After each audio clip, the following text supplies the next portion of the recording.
Well, welcome everybody. Welcome to the Climate Center's webinar on what a world beyond fossil fuels will mean for workers, families, and communities. We really appreciate you taking the time to be here. My name is Duran. I'm a program manager here at the Climate Center, and I'm going to be your MC today. I've just got a couple of things to share with you before I turn it over to my colleague, Mark Victoria, and then most importantly, to our esteemed panel of guests. In order to start us off, I'd like to just share a couple of quick slides with you to kind of ground us in our context here. And here we go. So welcome to our webinar. The Climate Center is, as most of you, but maybe not all of you know, a California-based policy nonprofit working for speed and scale equitable climate solutions. And I really want to lean into the word equity today because what we want to talk about in today's webinar, which is part of our series, Envisioning a Climate Safe California, Stories and Solutions, today's webinar is about the workers.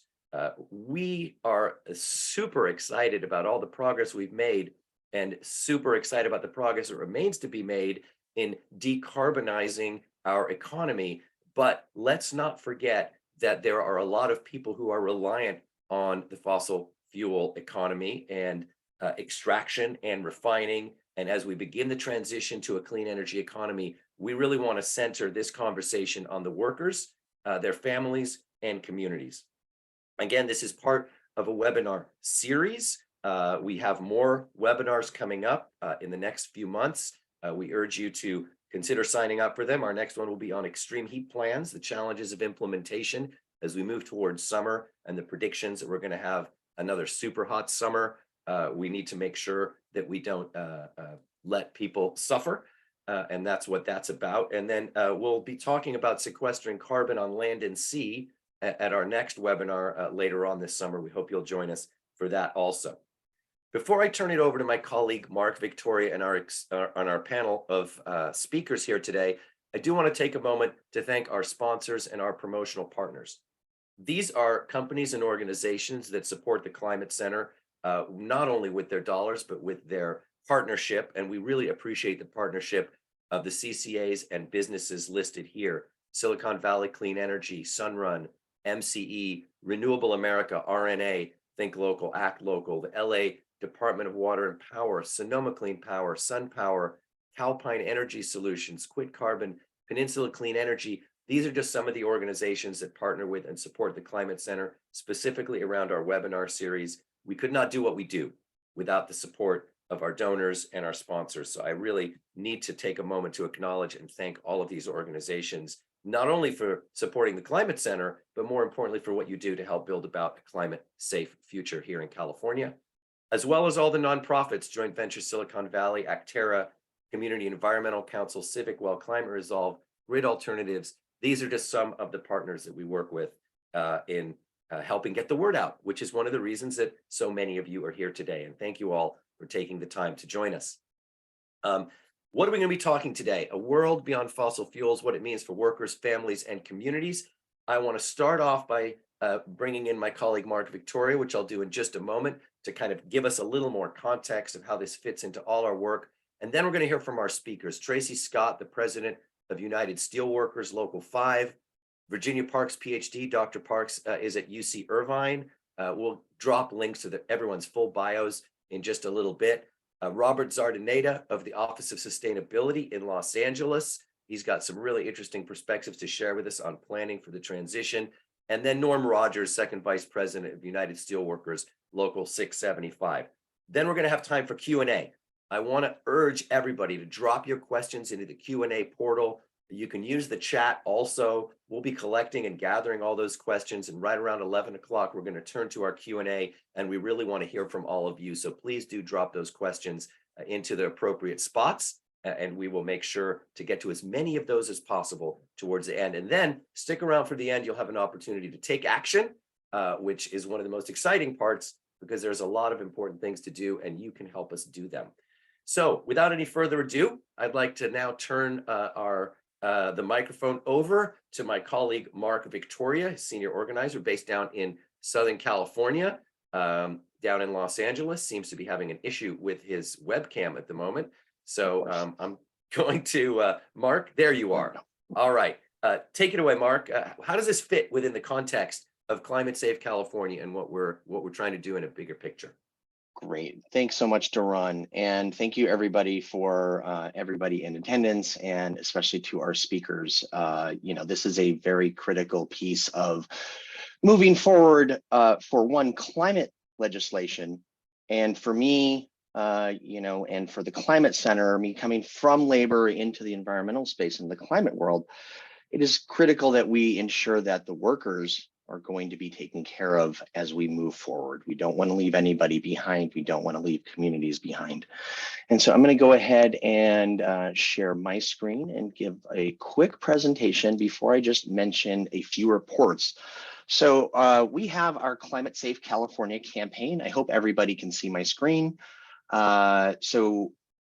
And of course I cannot, there we go. Yes. So our mission, we're working to rapidly reduce climate pollution at scale, starting here in California. We're focused solely on California. We're a California organization and really need to start here. Why? Because California has been a leader in climate regulations for decades. And where California goes, so goes the rest of the world. We have been a leader and we will continue to lead. What is the challenge that we face? I think we've talked about the tipping points multiple times. You can see here on this slide, some of these tipping points that we are facing are just at a scale and magnitude that is very difficult for a lot of people to understand. And so instead of just talking about those, we can talk about what we see here in California, which is the weather whiplash that we've seen, right? 4 or 5 months ago, we were in extreme drought. 2 months after that, we had extreme flooding, and we are in what has been named a weather whiplash, right? We've seen the devastating wildfires, the toxic smoke, and then that was the worst drought we've seen in over 1,200 years. Not only is that just those climatic impacts, but those have increasing health impacts for for all of Californians, but primarily those that live closest and have, the least amount of resources to be able to manage and manage, the changes that are happening now. So we've got fossil fuel air pollution, extreme heat that we have seen throughout the Central Valley over the last few years, records broken every single year that we have, that we've been measuring heat. This last April is on record to be the hottest April on record globally. Oddly enough, here in California, it has been, a slightly different story, but still something that, we're expecting with this super El Nino that may be coming along. We'll just see some changes there. What have we seen? Oil and gas influence at a massive scale here in California. They have spent over $30 million lobbying in California alone. Over the last few years, that number was $77.5 million to lobby lawmakers. And what are they pushing? They're pushing unproven carbon sequestration technologies, and they're fighting the public health and safety setbacks in neighborhood drilling. So what have we created? We created our Climate Safe California campaign. The 4 pillars of that are phasing out fossil fuels, scaling up natural carbon removal, investing in resilient communities for all, and then funding climate action now, which is really what we're talking about here today.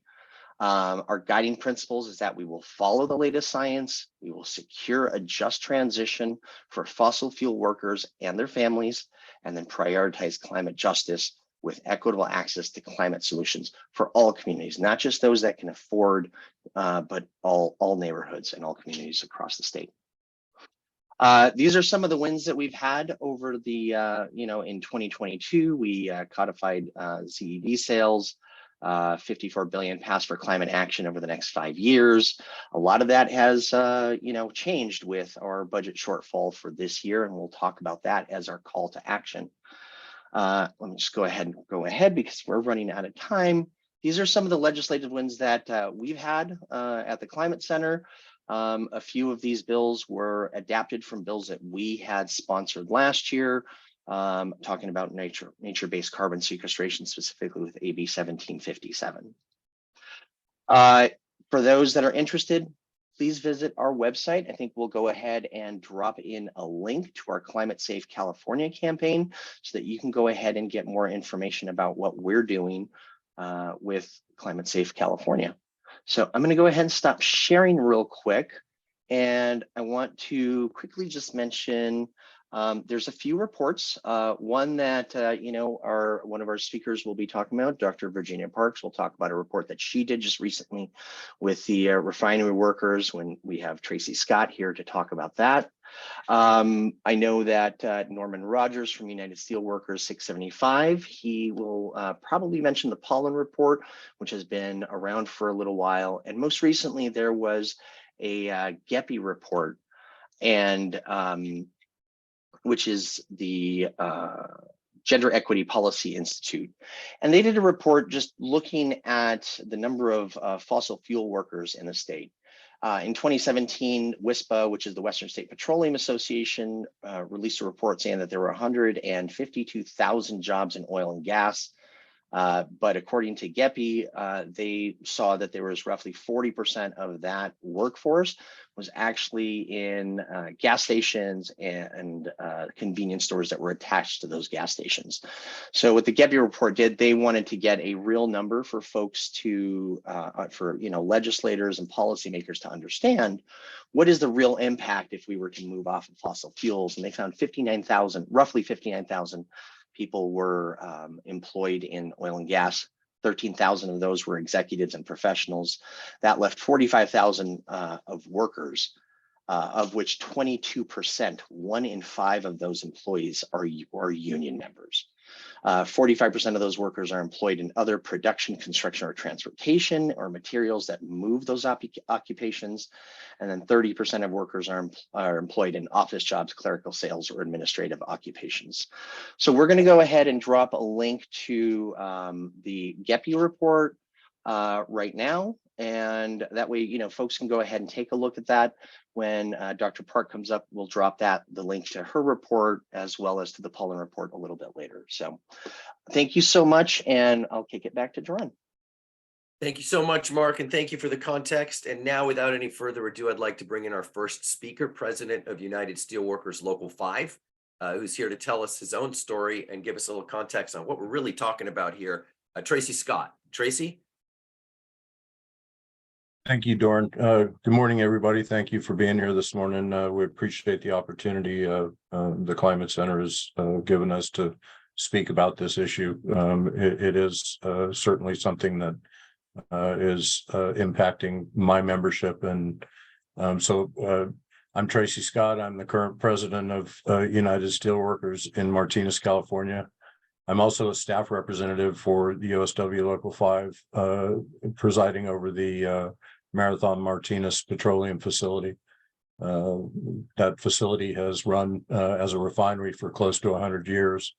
In March 2020, Marathon decided to indefinitely idle production of fossil fuel products, and this was primarily due in part to the destruction of refined crude oil product demand as COVID-19 impacted travel in the Bay Area and California in general. During that time and immediately followed the beginning of the pandemic, Marathon took this action instead of running at minimum feed rates, unlike the rest of the refiners in Contra Costa County and throughout the state. During this time, Marathon assured its workforce that it was only a temporary situation, and that as soon as the demand for fossil fuel products returned, that the operation of the facility would return to normal. And the workforce at the refinery continued to report to work and basically busied themselves working on projects to clean up the plant and get it ready for a restart. They worked at these tasks, having had faith in Marathon and the company's assertion for the future of the facility. And the employees, our members, had no warning or understanding that they should be utilizing this time to prepare resumes and to start looking for other employment, because the narrative being told to them by Marathon's management was everything's okay, nothing to see here. We'll be back in business shortly. And what we've come to understand in our post layoff review that Marathon Petroleum, had finished evaluating its options regarding its obligation to return value to its shareholders from the operation of the facility. But they made no similar, or they shared no similar obligation to their employees. And what materialized, in its final decision of the operation of the business was that, our members were, strung along and kept in the dark about the employer's,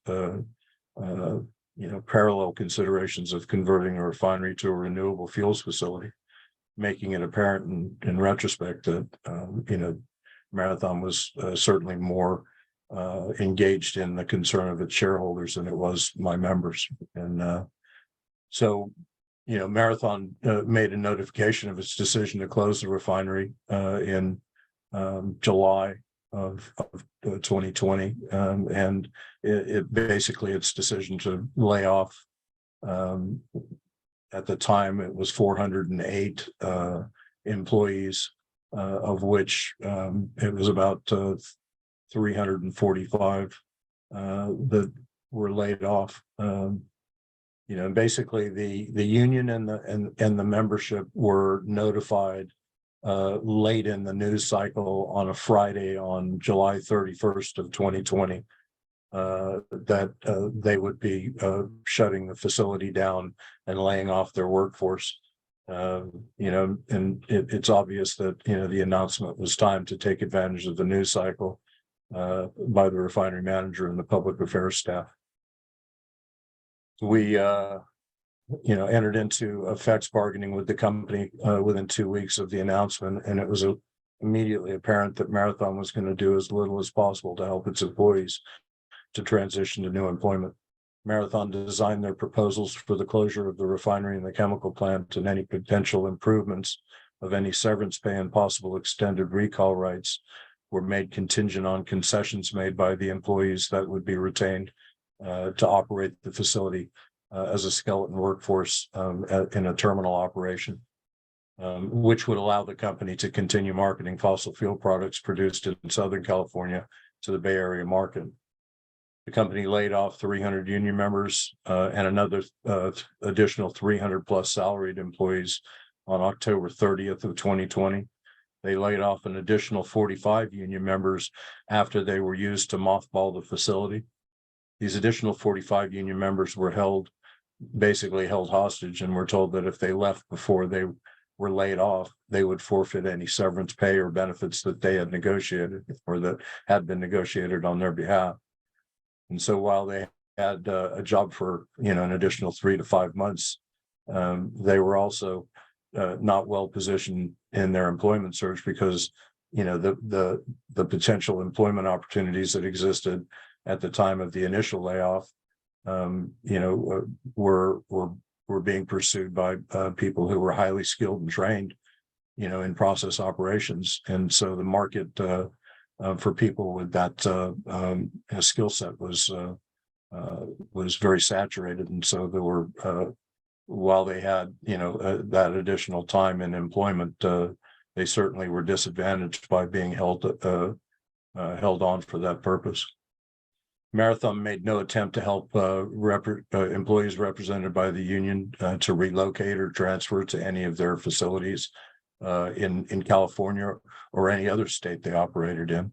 In addition to not offering relocation or transfer to those being laid off, they made specific proposals to include provisions in the severance package to exclude former employees from being able to be externally hired into any of their locations for a year, which basically amounted to Marathon treating them as a rehire, and they would be not able to be rehired, and they would be considered new hires, which would allow Marathon to not provide them with their vacation benefits and things that they had previously enjoyed, and so they would be the equivalent of a new hire getting the entry level benefits. Marathon merged with Tesoro Endeavor in 2018. So at the time of the layoff, they had owned the facility for about 2 years. And so when our membership were seeking employment as a result of the layoff, what they ran into was Marathon telling their prospective employers that they had only worked at the facility for 2 years. When some of them had been there for 30 years, and many for decades. And so they were holding that they could only verify employment for the time they actually physically owned the facility, which, created quite a few issues for our membership when asked about that. The obvious implication was that perhaps they had misled those prospective employers on their applications, and then had to go into having to prove through other means, pay stubs and that kind of thing, that they had worked there for longer. Marathon also refused to provide training records for their departing employees, citing that it was an administrative burden and that they didn't have the capacity to do it, which then created difficulty for our employees or our members to represent their skill sets and to show what kinds of skills they would be bringing to those new employment opportunities. The union was fully engaged in negotiating the best agreement we could for those being laid off and for those who would remain behind at the terminal. But at the time, our local had 3 employees, and we didn't have the internal capacity to help with the volume of case management that our members needed, and that obviously their families needed also. In that time frame, it became obvious that our members' needs weren't being served effectively by agencies that are supposed to be there, and to turn to in moments like that to keep those in need moving forward, on a path to success. So, one of the things that was created a lot of issues was that unemployment insurance in California pays $450 a week maximum, for people living in some of the most expensive housing markets in the nation. Most of our members were homeowners and had mortgages to think of, in addition to, the obvious, basic existence, utilities, food, gas prices while they're looking for work. Some of those initial or immediate kinds of concerns. And our members, were in the position they were through 100 years of collective bargaining, and that they had, earned some of the highest wages for blue collar, high school educated workers in the state. They were able to raise families, buy homes, put their children through college, save for their retirements and future, and pay their fair share of taxes. And kind of a thought that, in the future, as additional refinery closures occur, and as we move towards carbon neutrality and less dependence on fossil fuels, we'll need to make sure that the economic development that occurs in the community is capable of replacing the economic engine once represented by big oil. These good union jobs are at risk. They need to be replaced by good union jobs that are equal to the task of providing financial security for those that pursue them and toil in them for an entire career, so that where they choose to live will be able to provide schools, hospitals, emergency services, and infrastructure. And these communities will just, for all their citizens, will be equally prepared for this and any other transition that's required in the future. After the closure, or after the refinery closure was completed, the organization I'm so fortunate to lead, because my membership, while afraid for the future to unfold, supported our participation in providing our collective voice in this process and partnership. And we were asked to join a high road training partnership grant funded by the state of California. And from that came the Contra Costa County Refinery Transition Partnership, and I've had the honor of working alongside Professor Parks of UC Irvine, Harold Zabin and Jesse Hammerling of UC Berkeley Labor Center, Josh Sonnenfeld of Blue Green Alliance, Christine Cordero from the Asian Pacific Environmental Network, Chuck Leonard from UA, Casey Gallagher of California Labor Fed, and Josh Anajar, the executive director of our Central Labor Council. You know, we've all had many conversations about the impacts of the closure on my membership in the community and labor in general in Contra Costa County. And we all embarked upon a journey of doing what needed to be done by working with Dr. Parks in helping her to study the marathon workers, to understand their experiences and hear their voices. Thank you, Dr. Parks. And putting them front and center in this discussion and to work towards developing recommendations to improve the equity in this transition and the quality of our legislative solutions for the state. And hopefully, if we get it right, the nation. We can and should do better by thinking through our legislative and policy decisions that bring about wholesale changes to employment sectors by encouraging all of the stakeholders impacted by those decisions, engaging with all the stakeholders impacted by those decisions before they're implemented. And I would, I guess, just like to offer for your consideration that just transition isn't just if it's just transition, especially if it isn't equitable to all of the citizens of this great state. In closing, I'd like to thank you all for being here and look forward to the discussion. Thank you so much, Tracy.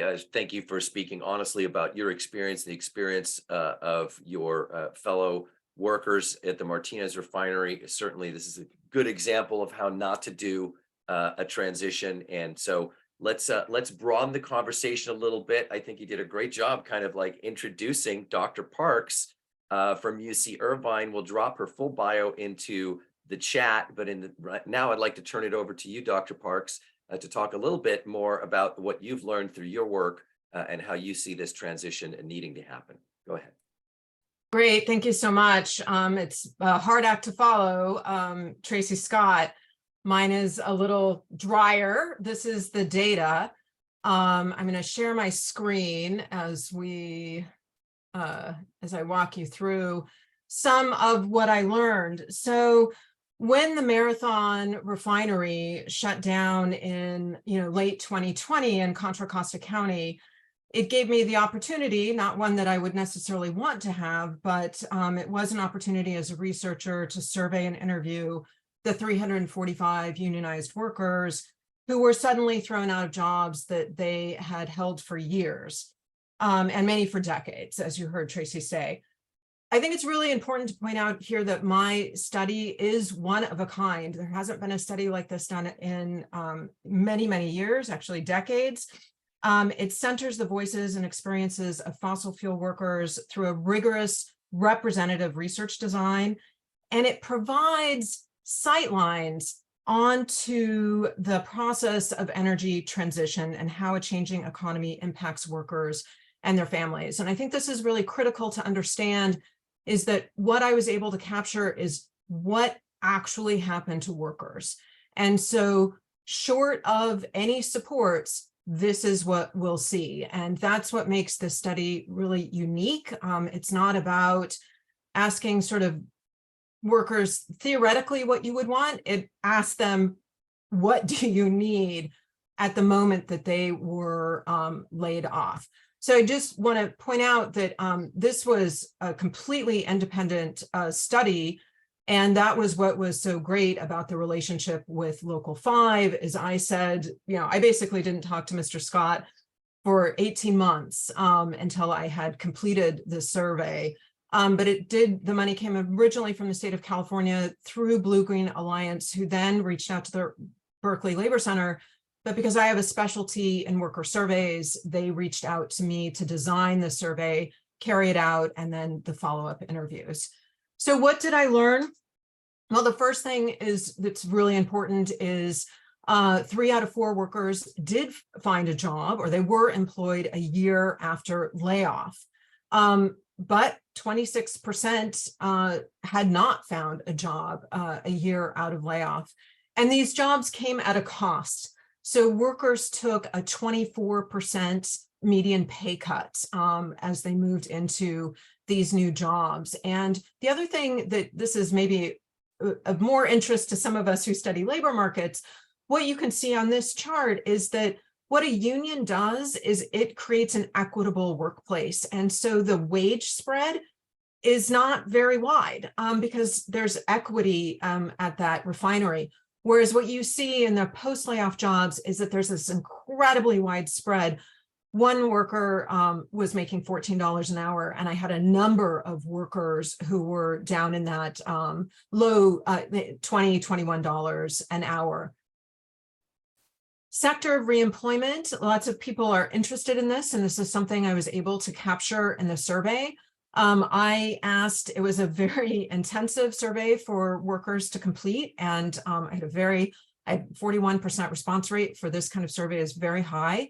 And they stuck with it and, finished a very long and comprehensive survey. And so what I did is I wanted to map out exactly where they had landed.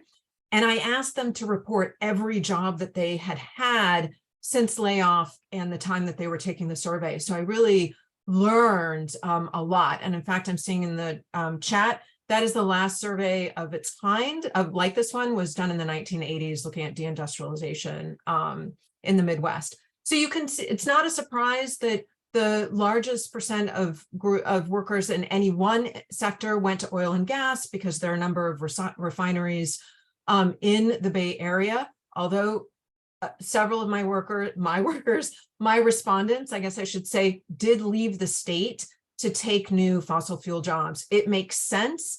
That's the skill set. The skill set they have transfers, right, most directly to other oil and gas jobs. After that, we see utility. And this was not only a sector where the next largest group of workers landed, it was also a sector that workers very much wanted to be employed. And that came up both in the surveys and the interviews of workers who were disappointed to not land a job in the utility and larger kind of energy field. These were seen as jobs that were good matches to their skills. Similar type of work, right? Industrial processing work that requires both the mechanical side of their skill set as well as the analytic side and the safety side. And they were union jobs. And that was something that workers were very aware of as they were looking for reemployment. And then you have chemical treatment plants. So that's something that, there's always a chemical facility at a refinery. And so that's for those folks in particular, those skills transferred, but even some folks who weren't in the chemical facility at Marathon found jobs in chemical treatment because of the processing nature of producing, industrial chemicals. And then you can see it's just a whole range of jobs after those top three categories. Union status, this is really critical.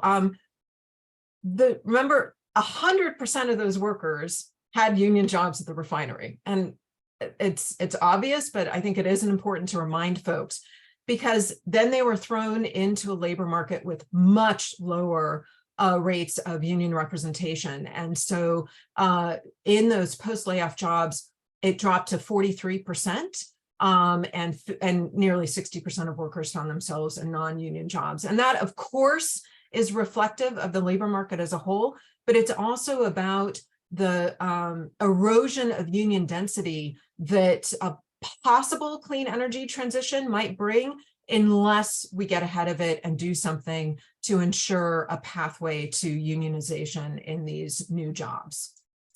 Okay, this I think is super interesting. Labor economists, we now know, we call this moment during COVID and right on the heels of COVID, the Great Resignation, as workers took new jobs and then promptly quit them. And that's what this workforce did as well. But I think for very different reasons. These workers no longer had that collective voice through the union, right, to fight to improve the quality of their jobs. They were left to do it individually. And so a strategy to improve their employment was simply to quit and find a new job. And so 54% of the workers that I surveyed had held 2 or more jobs since layoff. And the number one reason that they quit was safety. And people wrote this in the survey, and it came up time and time again in the interview. So the wages were too low. They were trying to get better wages, but even folks who had fairly highly paid new jobs, post-layoff jobs, quit because of the threat that they felt to their life and limb. And they had worked in very hazardous conditions before. They knew what was on the line. This was about their, life in a sense. But yet their new employment places lacked the union safety culture that they talked about again and again. So here we can think about the skill set that workers have. They have a skill set that's around safety, and yet that skill set didn't transfer because the new workplace wasn't receptive to actualizing those skills. Challenges finding work. Mr. Scott had spoken about many of those challenges. The verification of employment was incredibly frustrating for workers. They talked about that time and again, but in particular, workers had no way to verify their skills. I have a PhD. That sort of signals to universities that might want to hire me that I have a particular skill set, right? Workers didn't have a similar verification. Ironically, refineries do need to carry a whole number of different certifications that are largely based on the skill set of their workforce. Yet the refinery carries that certification, not their workers. And they found that new employers had no idea what refinery workers did. They were really baffled by the skill set, and it took workers like convincing new employers that they had the skills that they did. Okay, I'm not sure where I'm on time, so I want to be mindful of that. I do want to say this was a hardship to workers. They found themselves much worse off post-layoff than before. And here's something: 32% of workers took early withdrawals from their retirement. So that not only, that means that they're at a disadvantage later in life, because now that retirement account is worth less than what it had been before. They tapped savings, they did use credit cards, they sold second vehicles, and any extras, including kids' extracurricular activities. And it was COVID during the first part of this, but kids were able to be outside and part of sports or recreational programs. They pulled them from those programs. And workers were incredibly fearful of losing their homes. And so the mortgage became the number one priority. So what do workers want? There's a number of things, but here are just a few that I pulled out. Coordinated information and assistance to connect them to resources, financial advice, job search tips, other services. But they really want that. I should have added this here. They want that coordinated through a partner they trust, which is their union. And so they're not interested in, actually, they did try to make use of some state services that they said fell far short of their needs.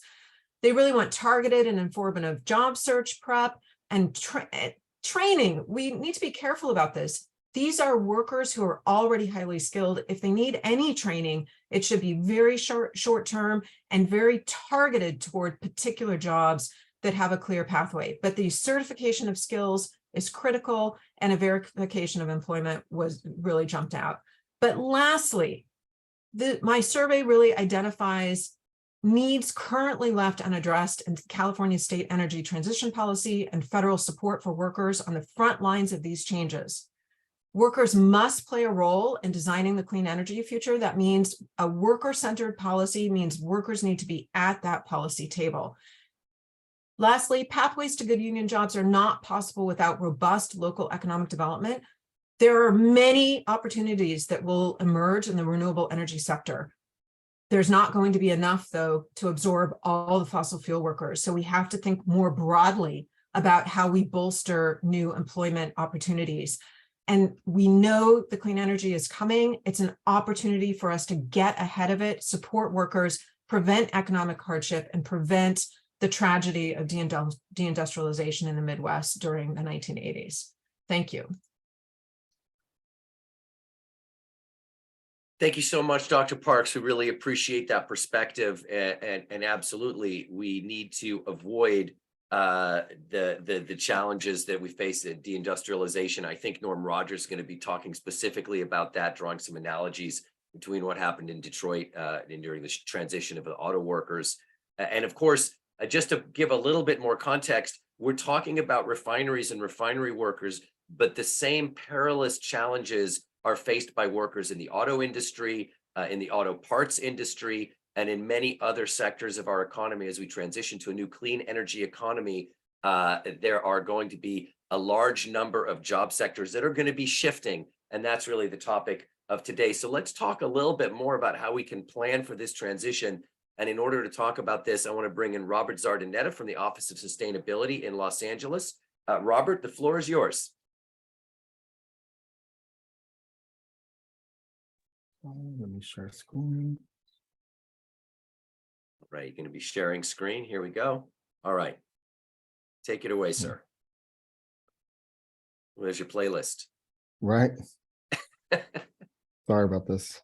That's okay, no problem. Where to go? There we go. There we go. There we go. All right. Okay, so thank you very much.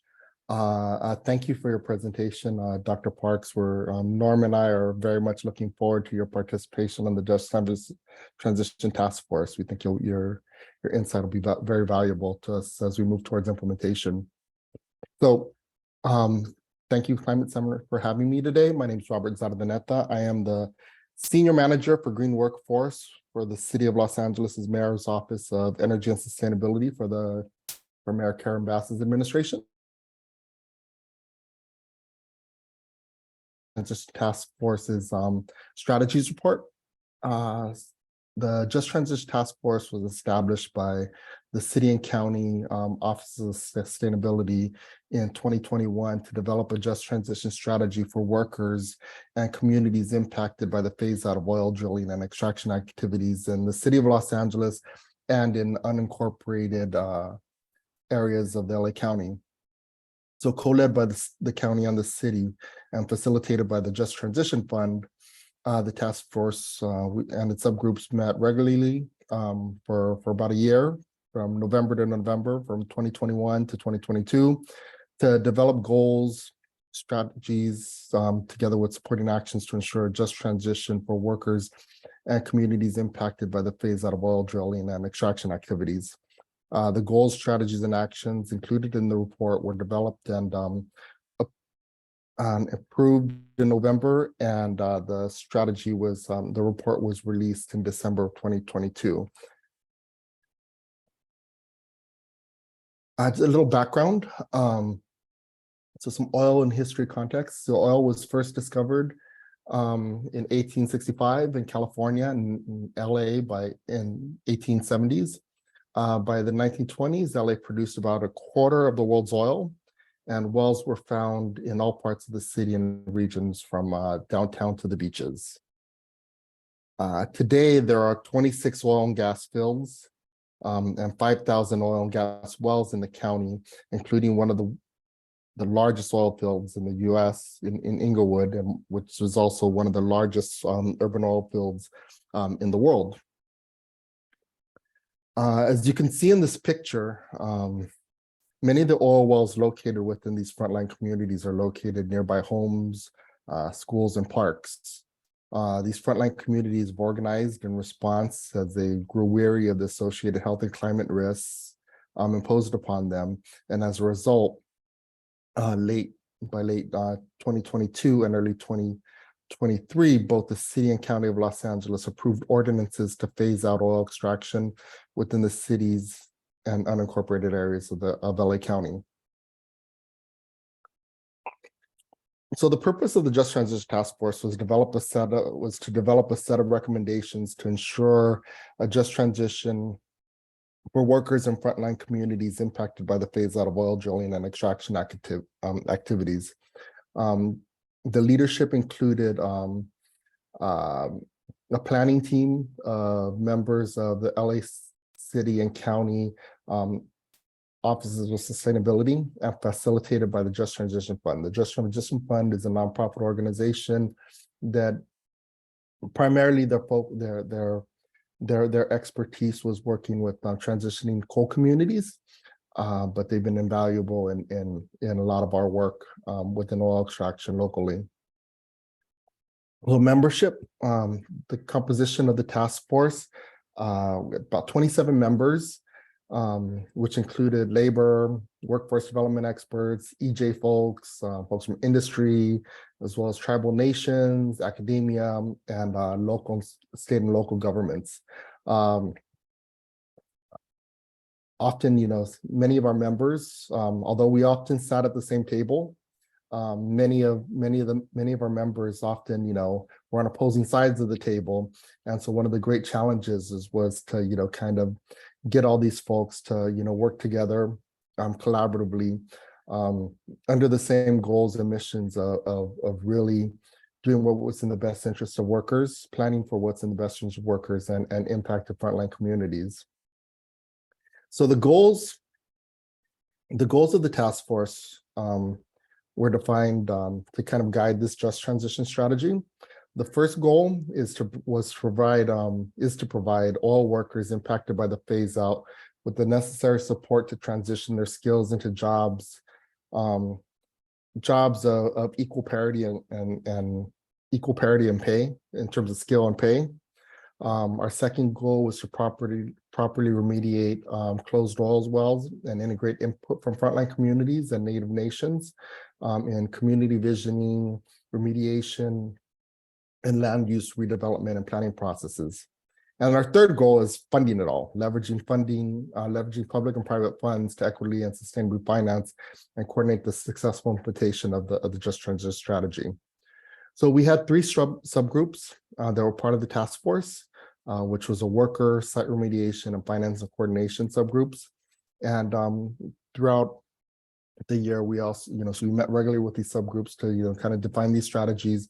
And we also had individual meetings with tribal representatives to develop these strategies and actions for each goal. Okay, there we go. Oh, sorry. So Intelligent Partnerships, which is a consulting firm focused on strategic planning and inclusion design, was contracted by both the city and the county to conduct some direct worker engagement and do some reporting and some worker analysis. IP's findings and deliverables, supported the task force to develop and refine many of the strategies and actions within the program.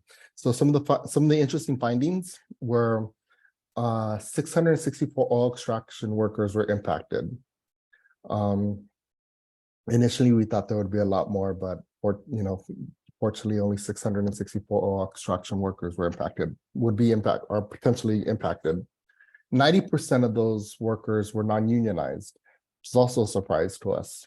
We anticipated there'd be more union work. 60% of those chose green energy as their first choice for reemployment, which was exciting to hear. Most prior to this, kind of the common thought was that folks would go from oil extraction into one of the other oil industries or oil sectors, but over 60% chose green energy as their first choice.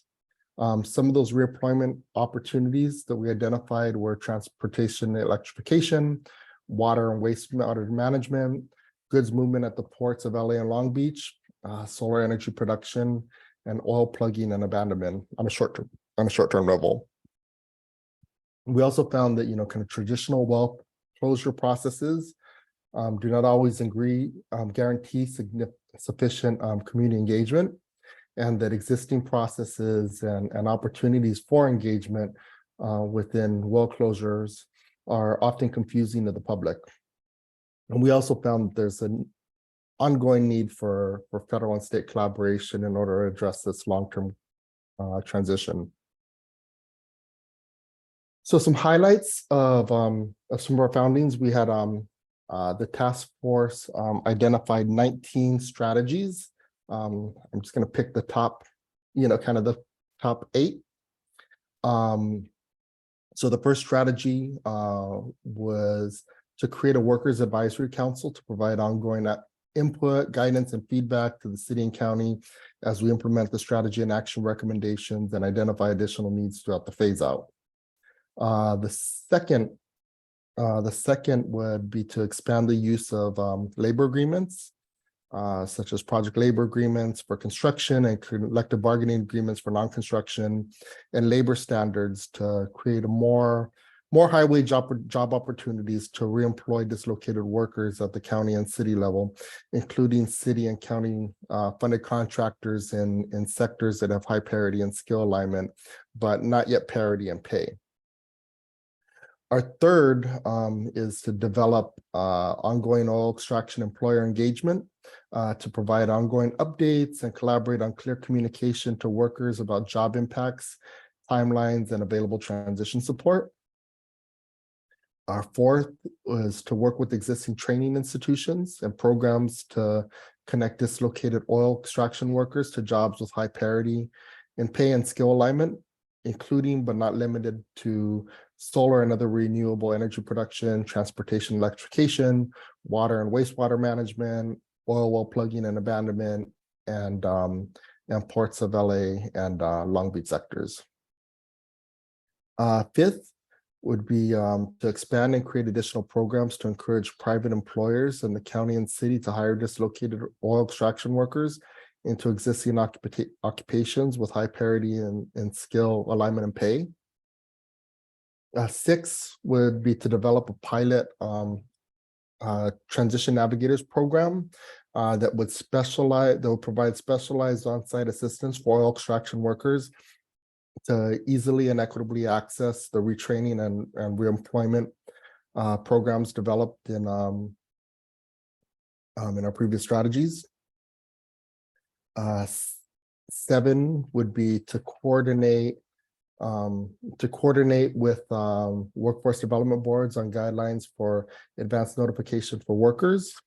And lastly, engagement and collaboration with federal and state agencies, including advocating for a state transition fund and initiating TIGO 1219 application, which will provide additional funding to dislocated workers, which is a federal program that's applied through in partnership with the state.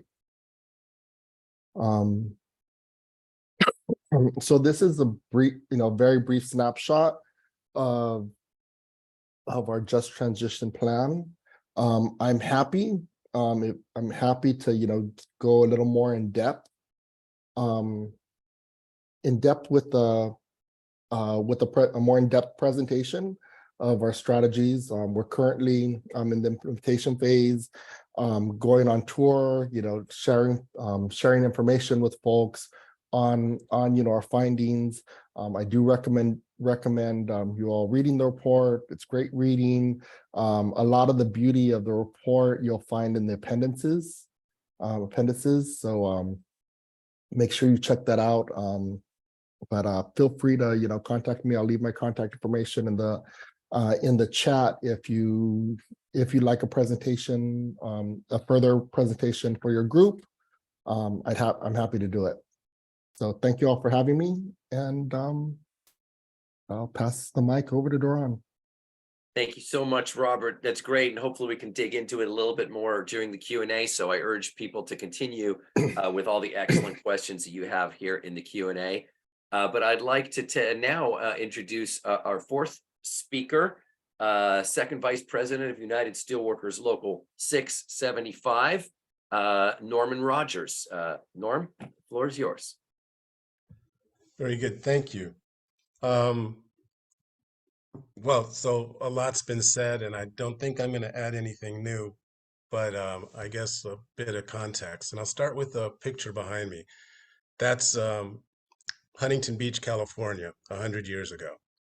And Southern California looked like that from Orange County and LA County up into Ventura. And what I'd like folks to keep in mind, and some of you out there have heard me say this before, but if we picture each one of those oil derricks as a household, and then we look at that collection of oil derricks as a community, a city, a county, we're asking for those folks to lose their source of income, and for that community to lose its source of income or the tax revenue that comes from all of that. And so what this transition looks like for fossil fuel workers moving forward is going to be up to us, all of us, on how we do policy and how we implement that policy. The GAPI report is a good report. It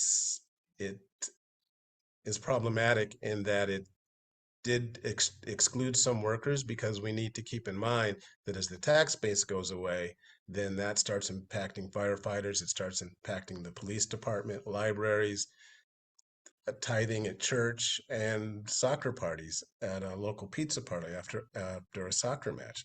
So all these things are still out there.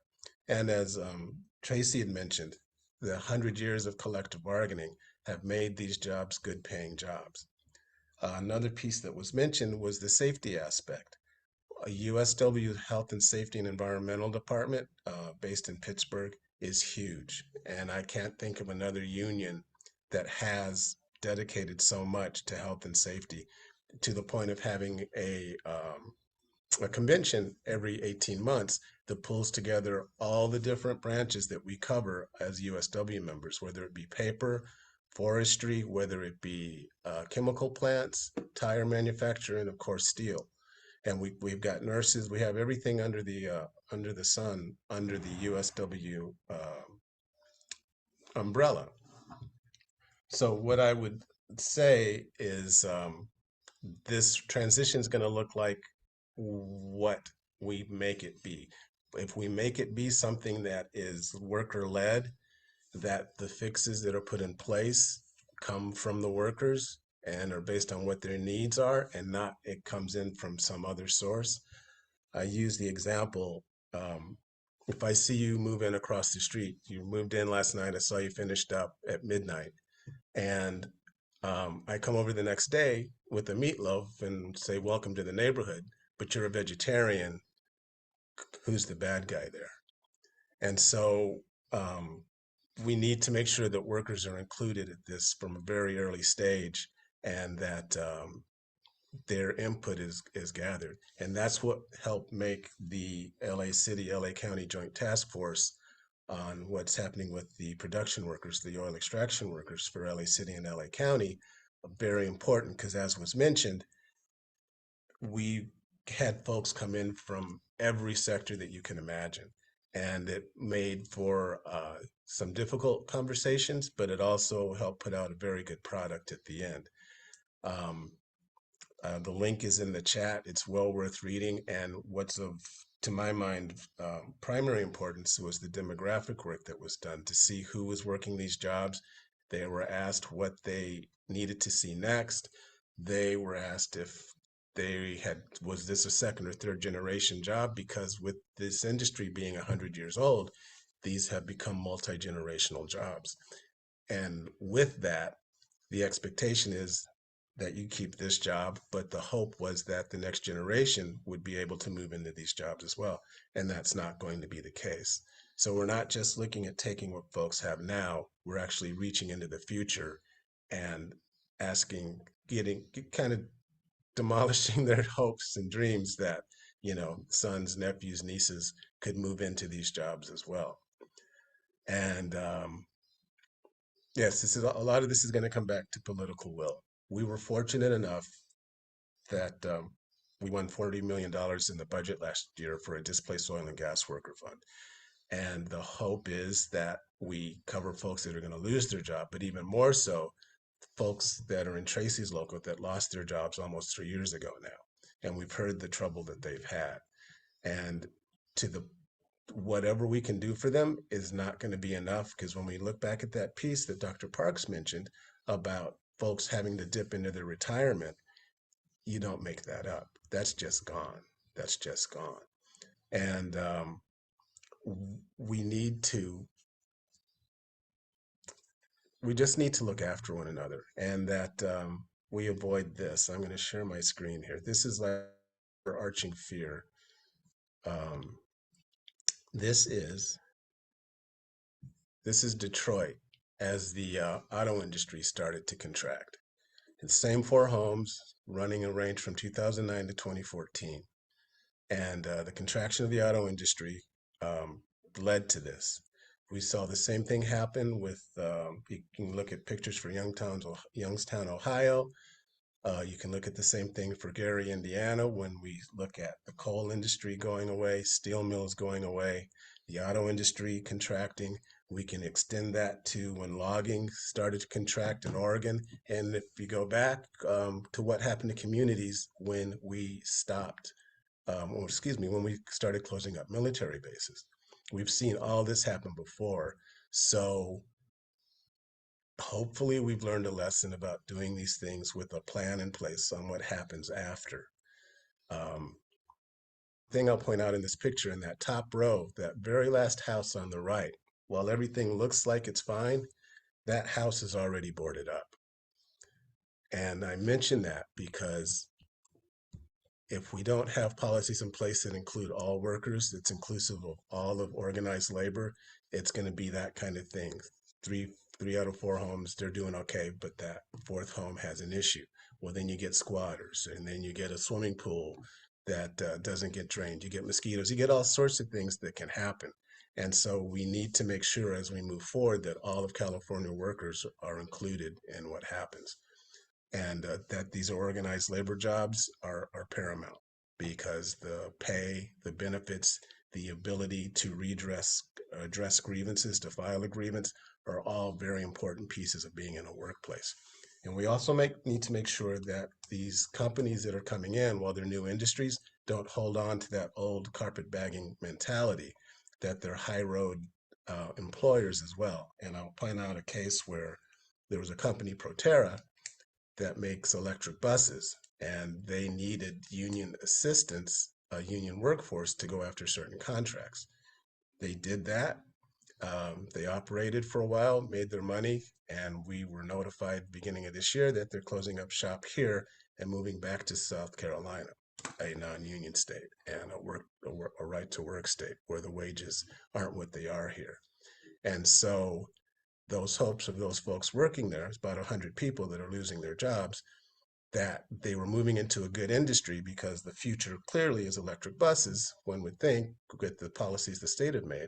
Well, their jobs are gone now, and the future jobs that were going to come out of that are going away as well.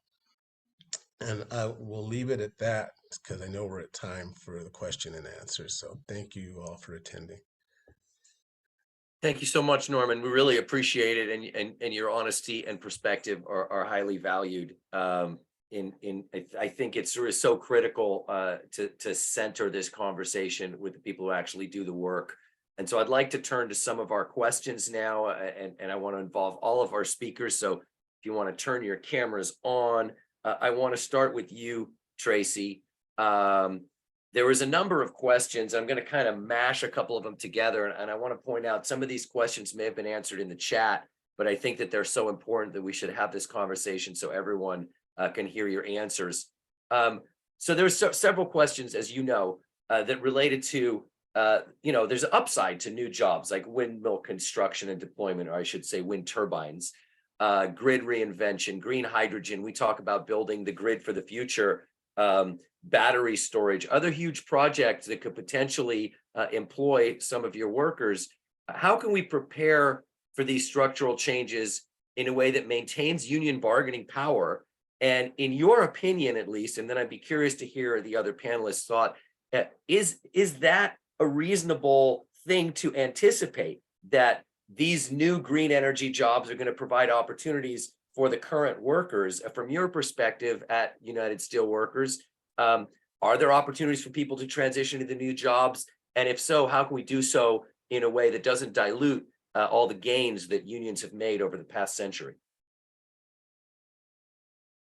I think that there is opportunity, and I think that we have our work cut out for us in the future as it relates to external organizing campaigns of these emerging manufacturing companies. And I think that it is going to be difficult. I think the study points out that there's already a deficit in wage replacement for our workers, going from the fossil fuel jobs that they have to others. relative to that statistic that Dr. Parks pointed out of about a 24% reduction in wage. Our bargaining strength over that 100 years that I mentioned, brought us to $50 and $60 an hour wages, and in our ability to be involved in the safety aspects of the work that we do in a very complex and dangerous environment. So, as it relates to some of those emerging markets, the windmill production, construction, we certainly represented trades work in our proprietary employment situations. And I think that there's a direct correlation to that type of work, and people will be able to move forward. But as it relates to the process operations part of it, they have certainly demonstrated an ability to be trained to do highly complex work. And I think that bodes well for any employers that may want to enter the market in California and employ our former members or members if we organize those new locations. Excellent, thank you. Perhaps Norman, perhaps you have some thoughts on this too. I mean, this is kind of the promise, right? But is the promise a hollow promise? Is there, and how do we ensure from a union perspective that the workers have opportunities in the new economy that are equal or analogous to the work that they've been enjoying over the past couple of generations in many cases? Labor standards, that there's language, if you're going to do business in California, that it has to be done a certain way. If there's one penny of public funding to it, then they need to be organized jobs. They need to be union jobs. And then, as Tracy said, it's going to be organizing. It's very clear very quickly, and it shows up in the report, Dr. Parks' report, what it looks like to work for a site that's organized and a site that's not. And you can look at the rest of the country where that happens as well, because you can't speak up, because if you do speak up, then you're out the door. You don't have any right to grievance or redress, and that's crucial. You just lose that. Excellent. Yes, Dr. Parks, I'm glad you put your hand up. Go ahead. So I want to say first, Tracy and Norm are the experts. And I just feel remiss. I realized my PowerPoints are a summary of a larger presentation I usually do, and I left off the most important slide, which is cash supports, income supports. This is what workers need. We're just looking at a broader labor market that is not going, it's very difficult for us to move them up to the wage levels that they had. And a clean energy future is worth it. It's worth that price tag. At the end of the day, it's not that much. We take the current workforce and we support them with cash. It's also the less paternalistic way to approach this. Lots of people like myself, are telling workers what they need, what they should do. And I think we need to be careful about that. And that's why I designed the survey the way that I did. We need to, training should not be at the top of the list. There is a large literature, which I'm happy to share with folks, about the lack of effectiveness that training has for most workers. So we need to look at, we tend to focus on upgrading the worker. I say, what would it look like to upgrade the job? And that's exactly what Norm and Tracy are talking about. We need to put into place labor standards that upgrade all jobs. And we need to do this through both incentives and regulations, right? That there are incentives to good employers who are willing to do business on the high road. But we need to also think, and I know that this is a California audience, but I'm just going to throw this out there as somebody who has looked at deindustrialization, right? And what has happened in the past is that states get pitted against one another, and that's what we're seeing with South Carolina. We need federal incentives and standards so that we raise the floor for all workers across the country, and that companies that do the right thing, that sign a project labor agreement or some other, they agree to card check neutrality for unionization, they can't just up and leave those agreements, those commitments, and go to another state. We need to make sure that those commitments and agreements are really in place at the federal level. Thank you so much. I mean, I really appreciate that perspective. And Robert, I'll get to you in just a moment, but I just wanted to follow up with you, Dr. Parks, as you're speaking specifically about another question that I really wanted to ask. Towards the end of this webinar, we're going to have an action item about the state budget. So there's a question about the budget. It's $40 million in the state budget. It was mentioned. It's a critical start, but it's not enough.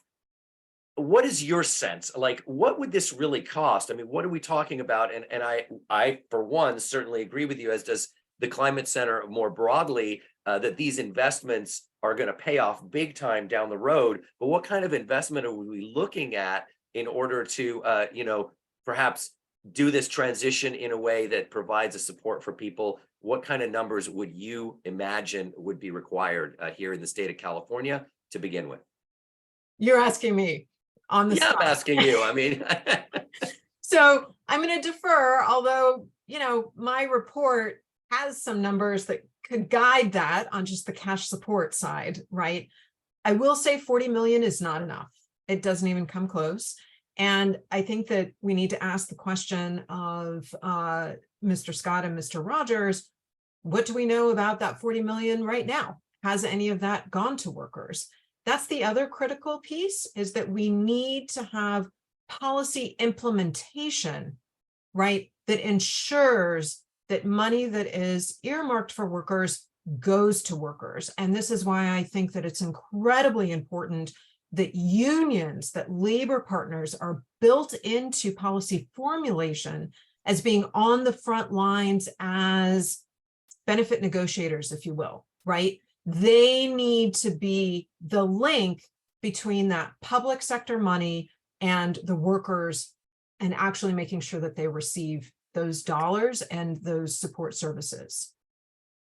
excellent. Thank you. I don't know if either Norm or Tracy want to comment on that at the moment. If you do, just put your hand up because I can see you on the screen at the same as, yes, go ahead, Tracy. What are your thoughts about the investment we really need? Well, yeah, it's substantial, and I agree that 40 million is not enough. When we think about the potential displacement over the next 10 years, and what that 40 million would be, even to 1,000 workers in order to get them in a position to transition to other high road opportunities. It certainly speaks for itself if you just do the math. But I think that to Dr. Park's question, has any of that 40 million reached any workers? And it was a line item in the budget last year. We are cautiously optimistic that a request for proposals is going to go out from the state soon, which we are certainly going to pursue with a grant application, so that we can start to deliver those resources to our members and to people who have been displaced in this. But that has yet to happen. And so, as Norm pointed out, and the date that I gave in my presentation, we're talking about people that have been impacted for 3 years. And this is something that should have been thought out from a policy standpoint before we ever started down this path. The economic development that needs to occur, the resources that need to be put in place, whenever we make legislative and policy changes, in a state, especially the size of California, we should be thoughtful enough to have that as part of the pre-planning for doing so. Wonderful. Thank you for that comment. And so I'd like to talk a little bit about how we broaden this movement. And I'd like to start by bringing you into this conversation, Robert. There's a couple of questions other than the steelworkers. What other labor unions were engaged with the LA plan? And of the 660 workers you worked with, how many different unions were represented? Like, what is the current coalition? And then I want to turn to how do we broaden that coalition? So why don't we start with who's in right now? Yeah, so we had the LAOC Building Trades Council, which oversee a number of building trades throughout the county of Los Angeles and Orange County. Let's see, we had membership from IBW Local 11. We had Norm's Group, the steelworkers, the steelworkers from local 675. Who am I missing? Help me out, Norm. Who am I missing? I think we had one more member of the task force. That's all that comes to mind was steelworkers, building trades, ourselves, The electrical workers. IBEW. Yeah. I think that's it, although I'm sure I'm going to get a nasty text here shortly. Right. No problem. Go ahead, Robert. So as we're having conversations with other areas that are going through transition work, the operators come in mind of folks that within Kern County who have been impacted, that we're that we also have stuff to learn from. So we're currently, as we're going through and having as our task force is having conversations with the state, some folks within the state's workforce development board. They've connected us with the operators. It's within oil extraction, it's going to be really challenging because so little of the work is union. So that being said, it could be said that lots of opportunities, from those non-union folks could join unions. One of the challenges with that is nobody wants to start over. The non-union workforce within extraction work is very skilled and has tons of years of experience. So really working with the trades to figure out how we can make sure that there's avenues where people could come in where they're at, rather than restart. Nobody wants to come in as an apprentice anymore. So figuring out those strategies with how that transition is going to be one of the key challenges, working with the trades and creating really strong union opportunities for folks moving forward. Wonderful. Thank you so much. I'm curious from Norm and Tracy, what are your thoughts about how we can sort of broaden the labor coalition in relation to this transition? So we speak with a unified voice. All too often in some of these political struggles in the past, we see a divide and conquer approach by the powers that be, as it were, and the fossil fuel industry is certainly looking to retain their power and control and their profits primarily. So how do we broaden the coalition? Norman, I'm just curious, perhaps with you, and then Tracy, what other unions might be, interested in joining this coalition, but are reluctant for one reason or another, and how do we overcome those hurdles? So one of the ways is kind of based on what I'd mentioned before, when we start seeing the impacts to tax revenue, and that municipalities start seeing their coffers dwindle, and how that's going to impact, again, fire departments, teachers, libraries, those sorts of things. It's a very short path to see the interconnectedness of all of these jobs. And there's coalitions working now that are teachers, that are oh my gosh, I'm thinking municipal employees, for lack of a better phrase. having brain fog on the name of the union, my bad. But that there are different sectors, different unions that are very much impacted, although it doesn't seem like it at first. So that's why when we say what the transition looks like for fossil fuel workers, it's kind of not that it's a misnomer, but it doesn't fully capture the scale of what's out there. The other piece is that what we do here doesn't just impact California, because when we make moves saying we're going to vehicles, then those folks that are making catalytic converters or transmission housings back east, this like, well, what does this mean? So I'll use the analogy, there's 50 people in an elevator and California's in the very middle and we're taking off our sweater. And so we're throwing elbows everywhere. So what we're doing just doesn't affect us. And it very much jumps up to the federal level on some kind of oversight and some need to step in and see how this is guided. Thank you so much. And I mean, actually, in a way, that's at the root of the Climate Center's Climate Safe California campaign. This recognition of the fact that we have these sharp elbows. California is the elephant in the room. So as goes California, so goes so much of the country. And thank you, everyone, for the great suggestions. We need to move very soon onto our action item and then a wrap up. But I'd like to give each of our speakers a chance to perhaps end with a note of hope on this really excellent question. Perhaps you could each take a minute to describe to us the future as you see it after we have completed this transition. What will it be like for yourself, for your family, for your community, for your members, for the people with whom you work? What will that world look like after the transition? I'm just going to go in the order in which you spoke. So Tracy, I'm going to start with you from the perspective of the steelworkers. What will the world after the transition look like? What will the jobs be? What will the opportunities be? And what are you hopeful for?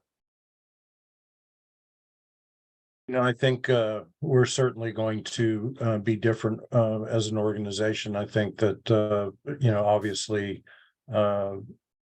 Local 5 is predominantly positioned around petroleum refining, chem ag, air gas, and those types of operations. So we are going to have to pivot in a very meaningful way into that shift in the manufacturing jobs in our area in order to survive as an organization. I think when I consider my members and the skills that they possess, I'm very hopeful for their future. I'm very hopeful that there will be a way to define those skills in a way that affords them the opportunity to find jobs that are equal in permanence and value to them, and that will be a way for them to provide generational wealth for their families and for the communities that they reside in. Right there, that's an important piece of this, is that our members, I think, make up a pretty good cross section of the communities that they reside in, and so we need to ensure that they're able to not only support themselves, but to support the communities they live in. Amen to that, sir. Much appreciated. Thank you for that perspective. Dr. Parks, what are you hopeful for? What will the world look like when we've successfully completed this transition? Okay, I'm going to be very nerdy about this. And so this is my very narrow view is, a successful transition is that when graduate students of the future, look at a case study. I looked at case studies of the 1980s and how things didn't go well. I spent a lot of my adult life in Chicago, drove through Gary, Indiana a lot, saw the devastation of that, right? That landscape, it's still there. So my hope for the future is that, the case studies that future graduate students look at is California. It's how we did it right. We knew it was coming, and we were able to move those workers who had fueled our economy for, like, Marathon actually was there for 107 years, that not Marathon, but that refinery. that those folks that fueled our economy are doing well and prospering, and they're in new, good union jobs that are safe, that pay well, and that we not only become a case study for those future graduate students, we become a case study for the world. And I have been working with a Finnish scholar, and there's a set of Finnish unions that are very interested in my survey, because get this, I didn't know anything about peat workers, but peat is a form of a fossil fuel. And those folks were thrown out of work without a moment's notice. And those are Finnish communities that are really facing tough times.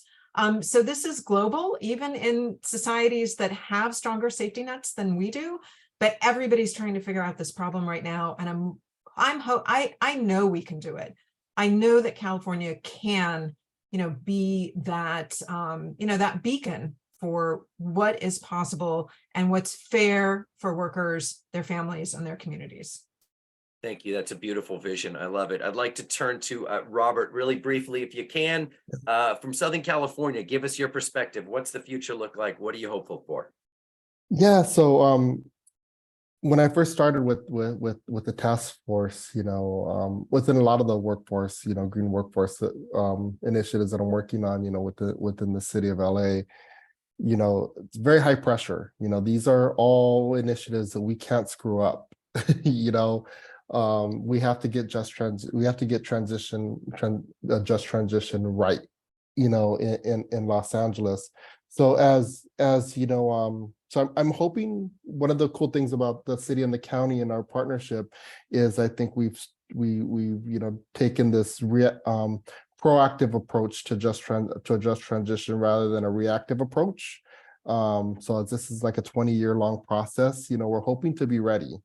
So that as we're creating these policies as a city and a county, then we're also creating these pipelines for workers that are working alongside them, that we're looking at policies and how are these policies impacting our communities, and how are we providing the support needed to implement those policies. When we talk about workers, I also want to talk about the frontline communities that are being impacted by oil extraction. How do we develop pipelines for them? How do we make sure that all those folks that who have suffered from environmental justice injustices for so long are also going to have opportunities to benefit from this clean economy.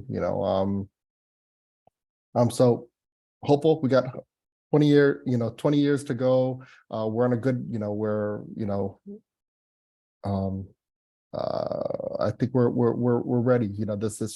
These strategies have left me really hopeful, and I mean, we're working. Thank you so much. Much appreciated. Norm, you get the last word here before we turn to our action item. We may go a minute or two over, so stick around, everybody. But Norm, several people have wanted to hear from you, including myself. Okay, well, to be honest, I can't add anything to what's already been said. I think all the touched. What I would say is that this opportunity today, and thank you for it, and the previous opportunity I had last year to speak, is that workers are having a chance to speak out and be heard a little bit.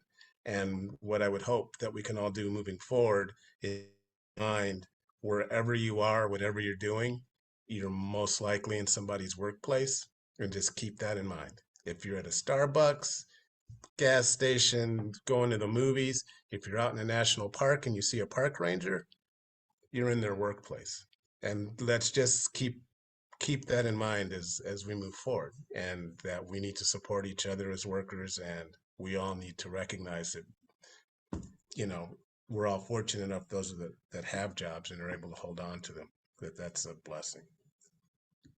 Thank you so much, Norm. Absolutely. Center the workers, remember the workers, and unionize California. Tracy, thank you for holding up your sign. I appreciate that. We've got an action item for you. I'm going to turn it over to Mark. There's a QR code you can scan. Mark, you got a couple of minutes. What can people do to help this situation and take action right now?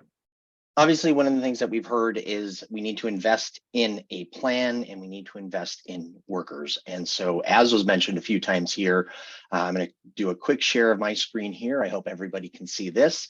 Rob just went ahead and dropped a link for our call to action. Last year, we mentioned that there was $40 million that was put into a fund for displaced oil and gas workers. That is not enough. The governor this year facing a over $31 billion deficit because of a slowdown in the economy did not continue to put money into that fund. We are asking you to sign up through this call to action. You can go ahead, click the link. It'll take you to this page right here, give you a little bit of information. You sign your name, and this will go ahead and send an email over to your legislators asking them to continue to fund this program.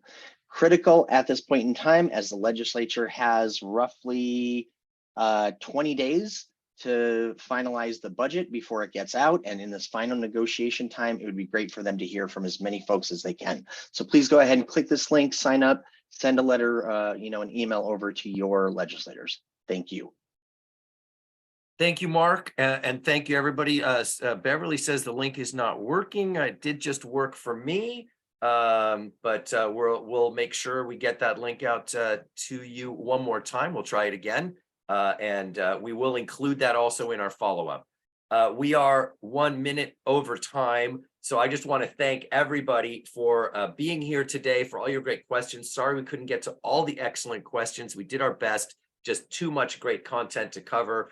I want to take a moment just to thank our wonderful speakers, Tracy Scott, Dr. Virginia Parks, Robert Zardanetta, and Norman Rogers.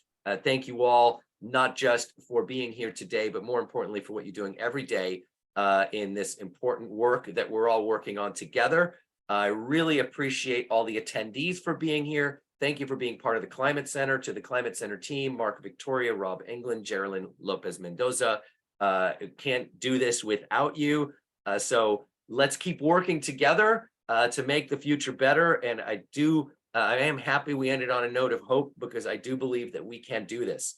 We know what we need to do. We just need to stick together and make sure that the work gets done and nobody gets left behind. Equitable, accelerated climate action now. So thank you all for being here and for what you're doing. And thank you for making sure that we always keep the workers front and center in our mind, because without the workers, no work gets done. So thank you all again. And we look forward to seeing you at our next webinar and everywhere else where we work together.